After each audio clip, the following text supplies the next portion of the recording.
دنوں میں مزہ زندگی کا آیا، ان دنوں میں تیرے پاس جو دن گزارے محمد صلی اللہ علیہ وسلم، صلی اللہ علیہ وسلم۔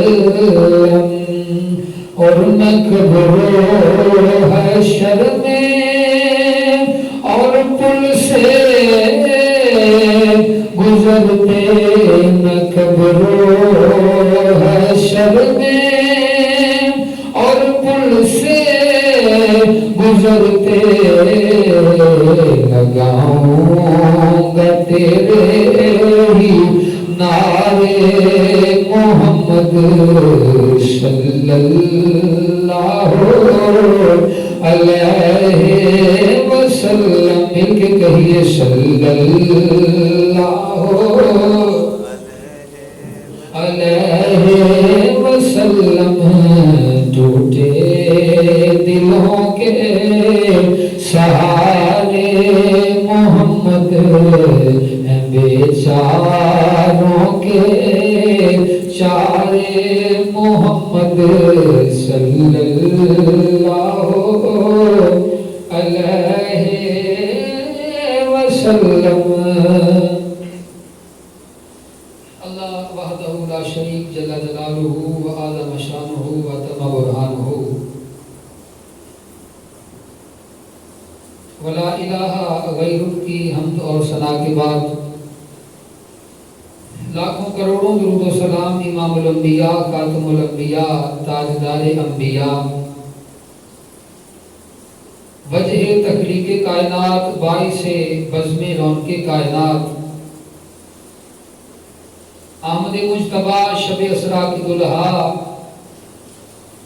زہرا کے بابا، حسین کے نانا، جناب محمد مصطفیٰ صلی اللہ علیہ وآلہ وسلم کی بارگاہ بے کس پناہ کے اندر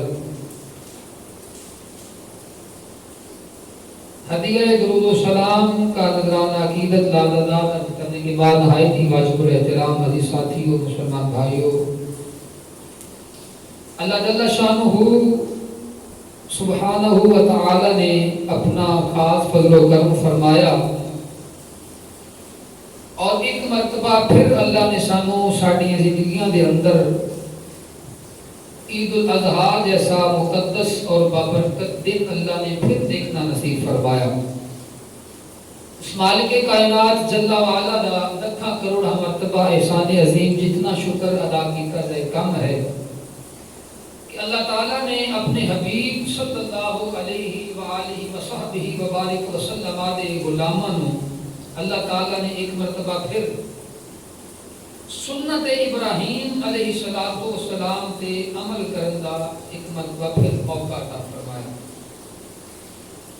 اور آج دا دن انتہائی خوشی اور مسرت دا دن، آج دا دن اللہ تبارک و تعالی سبحانہ و تعالی دی طرفوں بخشش اور مغفرت عطا کرن دا دن، اور آج دا دن نزول رحمت الہی دا دن،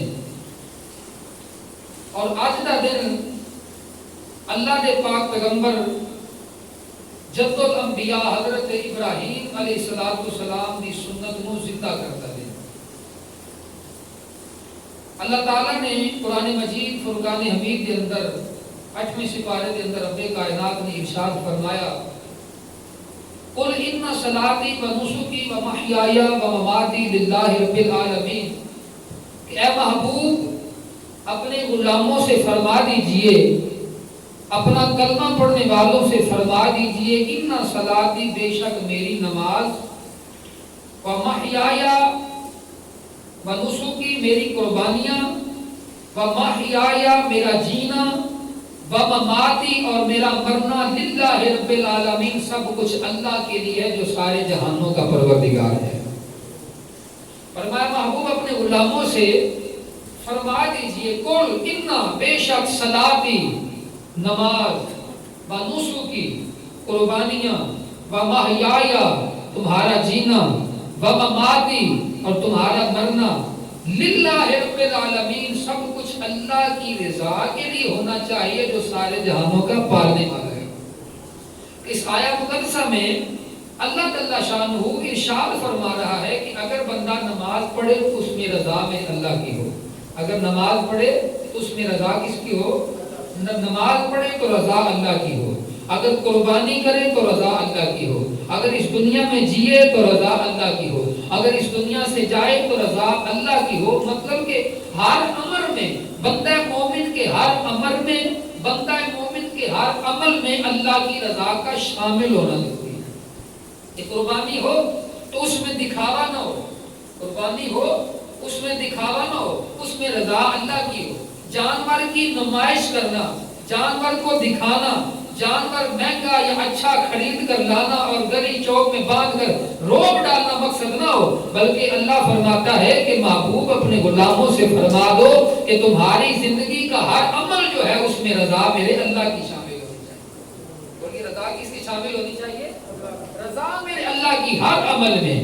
قل ان صلاتی و نسکی و محیایا و مماتی للہ رب العالمین، جس میں رضا اللہ کی ہو، سارے جہانوں کا پالنے والا ہے۔ تو امام الانبیاء سرور کونین صلی اللہ علیہ وآلہ وسلم کے غلاموں، میرے نبی نے ارشاد فرمایا کہ 10ویں ذی الحجہ کے دن، آج کا دن جو بابرکت دن، حصول برکت کا دن، حصول رحمت الہی کا دن، آقا فرماتے ہیں کہ 10ویں ذی الحجہ کے دن میرے غلاموں اللہ کی بارگاہ میں سب سے پسندیدہ عمل قربانی کرنا ہے۔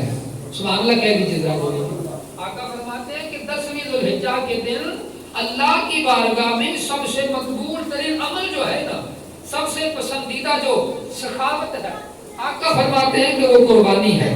بے شک آقا نے فرمایا کہ قیامت کے دن قربانی کا جانور سینگوں سمیت، بالوں سمیت اور کھروں سمیت آئے گا، اور قربانی کے جانور کا خون زمین پر گرنے سے پہلے اللہ وہ جانور اپنی بارگاہ میں قبول فرما لیتا ہے۔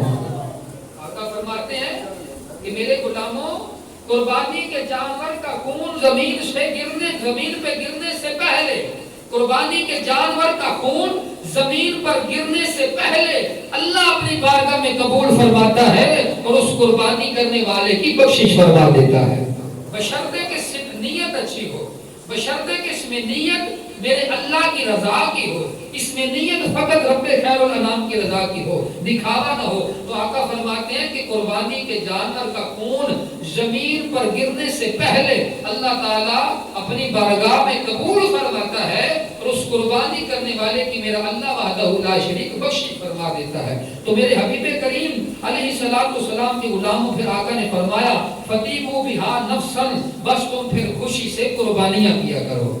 سبحان اللہ کیا لو فَتِیبُوا بِهَا نَفْسًا، فرمایا خوشی سے قربانیاں کیا کرو۔ اور حضرت علی المرتضیٰ شیر خدا کرم اللہ تعالی وجہ الکریم ارشاد فرماتے ہیں، آپ راوی حدیث کے ہیں میرے امام الانبیاء کی غلام، بڑی توجہ فرمانا۔ حضرت علی المرتضیٰ شیر خدا کرم اللہ تعالی وجہ الکریم، آپ حدیث کے راوی ہیں، آپ فرماتے ہیں کہ جو بندہ قربانی کا جانور خریدنے کے لیے گھر سے نکلتا ہے نا، جو بندہ قربانی کا جانور خریدنے کے لیے گھر سے نکلتا ہے تو آقا فرماتے ہیں کہ اس کے ہر ایک قدم کے بدلے اللہ 10 نیکیاں عطا فرما دیتا ہے۔ قربانی کا جانور خریدنے کے لیے قربانی کی نہیں کرنی بعد میں ہے، چھری بعد میں چلانی ہے، قربانی بعد میں کرنی ہے۔ آقا نے گارنٹی ارشاد فرمائی ہے کہ صرف جانور جو خریدنے کے لیے رقم جیب میں ڈال کر آقا فرماتے گھر سے نکلتا ہے، میرا اللہ وحدہ لا شریک سبحانہ و تعالی ایک ایک قدم کے بدلے جتنے قدم چل کے منڈی کی طرف جائے گا اللہ ایک ایک قدم کے بدلے 10 نیکیاں عطا فرما دے گا۔ ایک ایک قدم کے بدلے 10 نیکیاں عطا کی جاتی ہیں۔ اور پھر آقا فرماتے ہیں صرف نیکیاں ہی نہیں عطا کی جاتی، اس کے 10 گناہ مٹا دیے جاتے ہیں۔ پھر آقا فرماتے ہیں کہ صرف 10 گناہ ہی نہیں مٹائے جاتے، اس بندے کے ایک ایک قدم کے بدلے 10 درجات بلند کیے جاتے ہیں۔ اور جب وہ جانور کے مالک سے گفتگو کرتا ہے توجہ فرمانا میرے حبیب کے غلاموں، آقا فرماتے ہیں کہ جب وہ جانور خریدنے کے لیے اس کے مالک سے گفتگو کرتا ہے تو اس کا گفتگو کرنا اللہ کی تسبیح میں شمار کیا جاتا ہے۔ کہ جب وہ گفتگو کرتا ہے مالک سے جانور خریدنے کے لیے تو اللہ تعالیٰ وہ گفتگو کرنا اس کو اپنی تسبیح میں شمار کرتا ہے کہ آقا فرماتے ہیں جو جانور خریدنے کے لیے مالک سے بات کر رہا ہے، مالک سے بحث کر رہا ہے، آقا فرماتے ہیں وہ ایسے ہی ہے کہ جیسے میرے اللہ کی حمد کو بیان کر رہا ہے۔ سبحان اللہ کہہ دیجئے، اللہ کی حمد بیان کر رہا ہے، اللہ کی پاکی بیان کر رہا ہے، میرے اللہ کی بڑائی کو بیان کر رہا ہے۔ تو آئیے حبیب کریم علیہ السلام کے غلاموں پھر آقا فرماتے ہیں کہ جب وہ جانور خرید کر اس کے مالک کو قیمت ادا کر دیتا ہے، جب وہ جانور خرید کر مالک کو قیمت ادا کر دیتا ہے تو آقا فرماتے ہیں کہ جب وہ قیمت ادا کرتا ہے تو اسے ہر ایک درہم کے بدلے 700 نیکیاں عطا فرمائی جاتی ہیں۔ ایک درہم کے بدلے اللہ اکبر میرے حبیب کریم علیہ السلام کے غلاموں، دیکھیے یہ قربانی جیسا عظیم عمل کیسا عمل ہے کہ شروع سے لے کر آخر تک اللہ وحدہ لا شریک سبحانہ و تعالی نے اس میں اجر کو مخفی رکھ دیا ہے، اجر ہی اجر رکھ دیا ہے۔ گھر سے نکلو تو تب ثواب، قدم قدم پہ نیکیاں، مالک سے بحث کرو، گفت و شنید کرو تو پھر ثواب، رقم ادا کرو تو پھر ثواب۔ پھر آقا فرماتے ہیں کہ جب وہ بندہ جانور خرید کر اس کے مالک کو قیمت ادا کرتا ہے اللہ اسے ایک درہم کے بدلے 700 نیکیاں عطا کرتا ہے۔ اور پھر میرے آقا نے فرمایا جب اس جانور کو ذبح کرنے کے لیے زمین پر لٹاتا ہے، جب اس جانور کا مالک جانور کو ذبح کرنے کے لیے آقا فرماتے ہیں زمین پر لٹاتا ہے تو ساتوں زمینوں کی مخلوق اس بندے کے لیے اللہ کی بارگاہ میں استغفار کرتی ہے۔ سبحان اللہ۔